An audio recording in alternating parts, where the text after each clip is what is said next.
Hello everyone, this is Mumbo here, welcome back, and today we're going to be taking a look at something really awesome, and that is the hidden ocean door. Now some of you may know I did one of these around about 7 months ago, but the original design I uploaded wasn't that great because it was very unpredictable. It didn't work in certain locations or directions, and there wasn't really much point in building it in survival mode because the chances are it wasn't going to work. But after all this time I have managed to iron out those issues and come up with a much better design that not only works, but it's also a little bit smaller. So let's take a look. Now the concept behind this little number really is quite easy to understand, so let's just hop in the water and flick this lever and you'll see the door reveals itself, and then a couple of fence gates pop up to stop all the water flowing in, so it's not damp in here, there are no puddles or wet spots, it is all dry as a bone, so we can head on inside, pick up our boats and hose and have a fantastic time. Then once we're done, you just head back on out and go back up to the top, flick the lever once again and the door will close back up. Now it is worth mentioning that you definitely don't need to use a lever as the input method. Come up with a more secretive way of doing it, because just a lever being there, that's going to be a little bit suspicious, isn't it?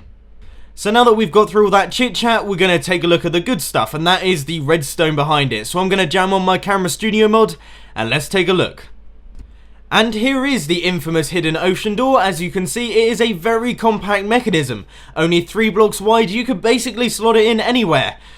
Obviously you're going to need an ocean to start things off, but that's just a little detail. Now another good thing about this design is that it really is quite simple to build, there's no complex mechanisms, it's all fairly straightforward, and it doesn't take that many resources, bar all of the sticky pistons, so you shouldn't have any trouble building it in survival. So without further ado, let's crack straight on with this tutorial.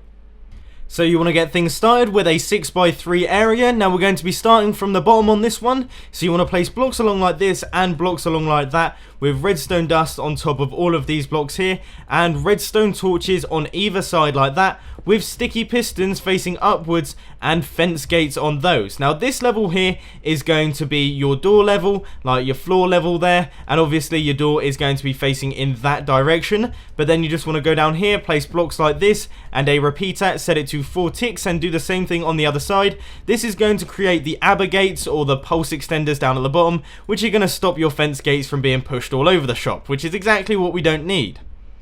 We are almost done with the bottom section, so I would now suggest placing the blocks in for your pathway, and also a couple of blocks out like this so you can get a rough idea of where to place these pistons. So you just want to place a 2x2 area like that, with 2 pistons facing outwards here and a block on their faces, and then just take out those blocks and do the same thing on the other side. So that is 2x2 area there and pistons facing outwards with the blocks on their faces. Now obviously these are going to be your wall blocks, so choose them accordingly, but you just want to take out those blocks underneath there and head back.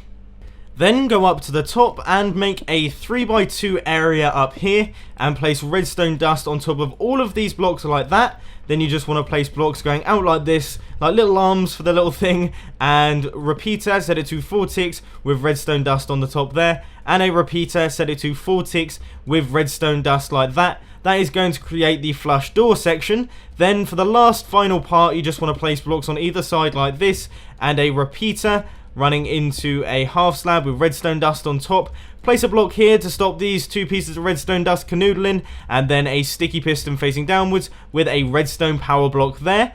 Then just repeat the same thing on the other side. So that is repeater, half slab, redstone block, and then sticky piston facing downwards with your redstone power block like that.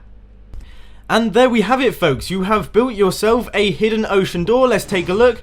We just power it and you can see these are now flush with the wall. Obviously your wall is going to be going out over there. Seem to have thrown my block away, so let's choose a different one. So obviously it's going to be flush with the wall. You can see that. You saw that in the demonstrations. But just to clarify, then when we take that out, these will pop up and that will stop any water from flowing in. So unfortunately that is all I've got time for today, folks. So if you enjoyed this video, please be sure to hit that like button, and if you really loved it, then make sure to subscribe. But thanks for watching, guys. This has been Mumbo and I'm out. I'll see you later.